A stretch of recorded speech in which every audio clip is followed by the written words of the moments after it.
Selamat siang, Bapak Darmawan SPDGR. Selamat siang, Ibu Sri.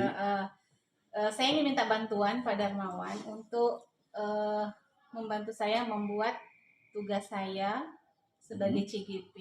Oke. Jadi artinya ini saya melaksanakan keterampilan saya mengcoaching teman sejawat. Ya, coaching itu artinya kita berdialog, kemitraan, sejajar, seperti itu. Nah, yang pertama, saya nantinya setelah ini saya akan mengobservasi Pak Darmawan di kelas belajarnya. Itu. Kira-kira kapan dan di kelas mana serta jam berapa kegiatan observasi kita besok itu, Pak Darmawan? Kalau mau observasi, saya bisa di kelas ada di kelas 11 mata pelajaran biologi di jam kelima dan jam 6. Sekitar 2 jam pelajaran. Dan juga bisa di hari Rabu di jam ke-3 dan 4 dan 5 dan 6. Ya, nanti kita pilih satu kelas saja ya Pak ya. Ya, boleh. Berikutnya. Sekarang jika kita pilih kelas 10. Baik. Nah, kira-kira apa itu nanti tema atau topik yang akan disampaikan dan apa tujuan pembelajarannya? Pada saat ini kami telah di kelas 10 sudah masuk di materi perubahan lingkungan. Kemarin sudah menyelesaikan untuk materi ekosistem. Jadi sekarang kita masuk di bab berikutnya yaitu tentang perubahan lingkungan. Tujuan pembelajaran dari perubahan lingkungan ini adalah peserta didik mampu untuk memahami tentang perubahan lingkungan yang ada di sekitar mereka dengan baik. Kemudian peserta didik mampu untuk mencari solusi tentang perubahan lingkungan yang ada di sekitar mereka dengan tepat. Baik, itu tujuan pembelajarannya. Ya. Berikutnya Pak, ini berdasarkan rencana yang sudah Bapak susun dengan rapi, dengan struktur, kira-kira area pengembangannya itu yang akan dicapai oleh Bapak besok, kira-kira apa dan bagaimana? Area pengembangan baik pada Bapak dan baik juga pada murid. Baik, arah pengembangan yang akan saya kembangkan di sana karena kita menggunakan kurikulum Merdeka, mungkin pengembangan penggunaan dalam teknologi di dalam pembelajaran, yaitu dengan model blended learning, yaitu memadukan antara daring dan luring, di mana siswa biasanya kami melakukan siswa evaluasi dan pengorganisasian kelas dengan menggunakan bisa dengan Google Classroom, dan juga evaluasi sering kami laksanakan itu dengan menggunakan quizzes. Nah, berhubung siswa kita di sekolah ini ada juga yang tidak memiliki gadget, yang tidak difasilitasi. Jadi saya berinisiatif menggunakan evaluasi dengan sistem quizzes paper based atau paper mode dengan menggunakan mode kertas. Jadi siswa tinggal mengangkat barcode dan itu siswa tidak perlu membawa gadget. Baik, terima kasih. Jadi nanti Bapak ingin memperlihatkan atau mempraktekkan bagaimana Bapak melaksanakan blended learning. Ya. Salah satunya yaitu daringnya dengan menggunakan perangkat quizzes. Ya. Kemudian nanti siswanya juga akan dilihat bagaimana dia mengikuti pembelajaran Bapak secara blended learning tadi. Ya, soalnya karena kita menggunakan model blended learning itu berbasis PBL. Jadi untuk PBL itu model yang sudah dikembangkan, mungkin tidak bisa dikatakan sebagai model pembelajaran inovasi karena memang model di PBL ini sudah digunakan di kurikulum sebelumnya, yaitu berbasis masalah. Jadi nanti siswa memecahkan masalah yang berbasis kepada luring dan daring, seperti itu. Baik. Jadi dari cerita kita tadi, area pengembangan, kemudian tujuan pembelajaran, apa strategi nanti yang akan Bapak pakai dalam kegiatan pembelajaran tersebut? Baik, maaf saya terlalu cepat menjawab ya Bu ya. Strategi pembelajaran yang saya gunakan itu adalah strategi berdiferensiasi. Strategi berdiferensiasi ini salah satunya adalah memfasilitasi siswa dalam memenuhi kebutuhan mereka akan belajar. Nah, jadi di dalam di dalam kelompok siswa yang begitu beragam, jadi kita memfasilitasi siswa itu memberikan mereka kesempatan untuk belajar sesuai dengan gaya belajar mereka. Nah, saya membentuk kelompok, yaitu kelompok heterogen, yaitu menggabungkan antara siswa yang saya tidak mengatakan siswa yang berkemampuan tinggi dan rendah, tetapi saya mengatakan mengelompokkan siswa itu yang mungkin belajarnya belum termotivasi dengan benar, dan siswa yang sudah termotivasi, dengan harapan nantinya siswa yang memiliki motivasi belajar yang bagus itu bisa menularkan kepada siswa yang motivasinya rendah. Nah, karena itu memang sangat penting, itu berhubungan dengan hasil belajar siswa di akhirnya. Baik, terima kasih Pak Darmawan. Ya. Cerita ini, dialog ini sangat menarik. Ini praobservasi. Besok atau di waktu berikutnya saya akan melihat bagaimana action, bagaimana aksi Bapak bersama murid-muridnya di kelas. Baik, terima kasih waktunya Pak Darmawan. Ya, Ibu Sri, terima kasih juga.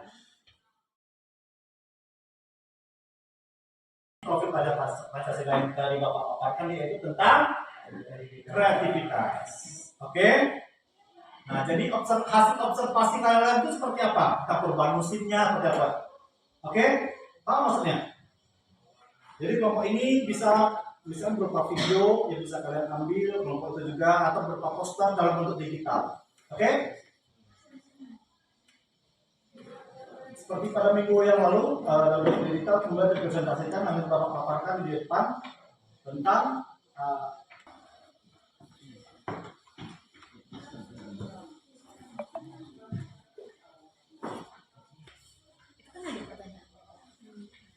sesuai dengan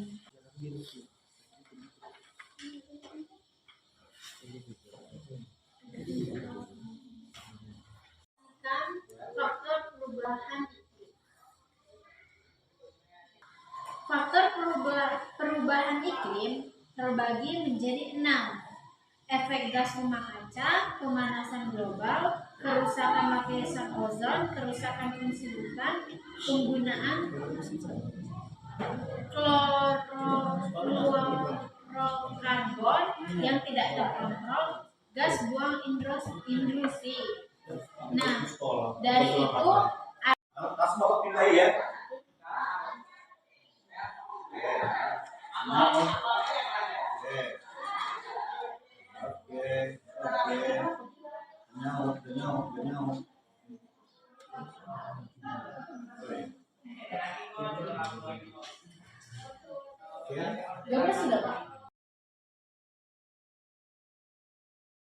Ya, Ibu. Kita pada kesempatan ini kita melakukan dialog atau percakapan pasca observasi kelas yang sudah kita laksanakan kemarin. Baik. Kemarin saya sudah melihat, sudah mengobservasi aksi Bapak dalam pembelajaran di kelas 10. Setelah melaksanakan pembelajaran dengan strategi tersebut, dengan model tersebut, dengan pendekatan tersebut, gimana perasaan Bapak? Bisa merefleksikan, menceritakan? Kalau dikatakan sebagai perasaan ya, terutama dalam hal mengkondisikan kelas, saya rasa karena memang kondisi siswa kita tidak begitu banyak, jadi memang mengkondisikan kelasnya tidak begitu susah. Nah, tetapi ada beberapa pengembangan seperti yang kita harapkan, contohnya adalah yang diharapkan guru itu, siswa itu lebih atraktif, lebih inovatif dan interaktif antar temannya, bekerja sama, dan itu hanya dilakukan siswa beberapa saja. Dan siswa yang sebagian itu masih hanya memperhatikan temannya yang sedang bekerja asik, menunggu saja melihat temannya bekerja. Jadi penonton. Nah, padahal itu sudah saya rombak, istilahnya saya sudah mengumpulkan siswa itu ke dalam kelompok yang heterogen. Jadi ya dengan harapan nanti ada siswa yang lebih mampu itu menjadi tutor sebaya bagi siswa yang belum mampu, yang kita anggap belum mampu. Tetapi pada kenyataannya ternyata siswa itu menjadi penonton dengan temannya yang mampu untuk melaksanakan apa yang ditugaskan oleh guru. Dan hal itu mungkin akan ke depannya mungkin akan kita perhatikan kembali, kita mencari strategi yang tepat untuk siswa yang yang kita anggap itu di bawah rata-rata, itu solusi apa yang akan kita tempuh. Uh, Mungkin yang akan saya tempuh adalah untuk mengkolaborasikan kembali untuk kelompok yang heterogen. Mungkin kelompok heterogennya mungkin sesama gaya belajar, atau heterogennya yang homogennya yang sama gaya belajar.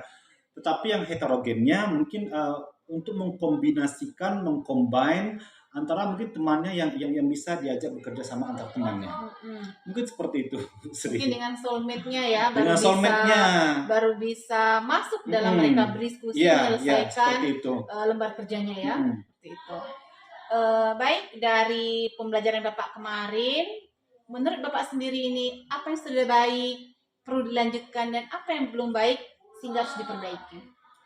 Kalau yang sudah baik itu banyak sekali ya, terutama yang sudah baik itu sudah mampu untuk melayani apa yang dibutuhkan oleh siswa, yaitu siswa bisa mengembangkan dirinya sendiri untuk mencari informasi dari beberapa sumber, baik dari sumber-sumber yang dari buku paket, dari internet, dan mereka senang untuk mengeksplor diri mereka sendiri. Dan untuk yang perlu diperbaiki mungkin itu tadi ada beberapa untuk untuk mendinamika kelompok, bagaimana caranya strategi dan pendekatan siswa itu merata, pembelajarannya merata. Jadi artinya tidak hanya ada yang siswa yang aktif, yang super aktif, dan siswa ini yang hanya menjadi penonton. Dengan harapan kedepannya semuanya itu siswanya merata. Mungkin strategi dan pendekatan akan dikembangkan kembali dengan diferensiasi yang mungkin mengedepankan kepada memfasilitasi kebutuhan siswa yang belum aktif atau yang seperti yang kita katakan masih menjadi penonton saja tadi. Jadi yang perlu diperbaiki itu bagaimana membentuk kelompok murid itu lebih baik lagi sehingga semuanya ikut aktif terlibat dalam diskusi Pak ya, tidak hanya sebagai penonton saja, sebagai aktornya, aktrisnya, tapi semuanya diupayakan untuk menjadi aktor dan aktrisnya. Iya benar sekali. Mungkin secara teoretikal itu memang kita dengan harapan membentuk kelompok secara heterogen itu siswa yang lebih mampu itu akan menjadi tutor sebaya. Tapi pada kenyataannya kemarin siswa yang mampu itu asik sendiri dan siswa yang kurang mampu itu menjadi penonton. Penonton saja. Nah mungkin kedepannya itu ada hal-hal yang pendekatan atau strategi yang perlu kita perbaiki untuk memfasilitasi siswa yang seperti itu. Baik, terima kasih. Tentunya begini Pak, rencana kedepannya Bapak mau mengaksikan model apa lagi, strategi apa lagi untuk variasi pembelajaran Bapak di kelas? Kalau secara model ya, mungkin ada beberapa terus terang kita tetap berperan kepada model pembelajaran yaitu student center, yaitu artinya mengedepankan pembelajaran itu yang berpusat pada siswa. Nah, jadi saya kalau untuk model mungkin bisa menerapkan, karena kita kurikulum merdeka, mungkin blended learning tetap diterapkan dengan berbasis dengan berbasis PBL atau problem based learning dan PJBL, project based learning. Dengan harapan di project based learning ini siswa yang tadinya yang hanya jadi penonton, mereka juga bisa menjadi pelaku. Dengan artian nanti di dalam kelompoknya, ketua kelompoknya memberikan tugas masing-masing siswa agar seluruh siswanya itu berperan aktif di dalam kelompoknya. Mungkin karena kemarin itu modelnya PBL, mungkin akan kita coba kembali untuk model yang PJBL. Nah, tetapi model PJBL ini tidak bisa satu kali pertemuan, tetapi mungkin 2 sampai 4 kali pertemuan, karena di dalam PJBL ini ada beberapa langkah-langkah singkat, yaitu dalam perencanaan, yaitu seperti membuat blueprint. Dalam perencanaan ini siswa membutuhkan waktu, kemudian mereka mendesain sendiri proyek apa yang akan mereka lakukan. Dengan PJBL artinya nanti anak menciptakan sebuah produk seperti itu Pak? Ya, dengan PJBL itu adalah sebuah proyek siswa itu dengan harapan membuat sebuah karya. Ya, tidak hanya berupa produk, tetapi karya dalam laporan karya tulis itu juga merupakan sebuah karya dari siswa. Mungkin nanti diterapkannya karya itu dalam bentuk apa? Apakah dalam bentuk laporan ilmiah, ataukah dalam bentuk digital, ataukah dalam bentuk yang seperti produk. Dan itu kita nanti dikembangkan kembali bersama siswa, apa proyek apa yang ingin dikembangkan oleh siswa. Baik, terima kasih, menarik sekali. Kemudian tidak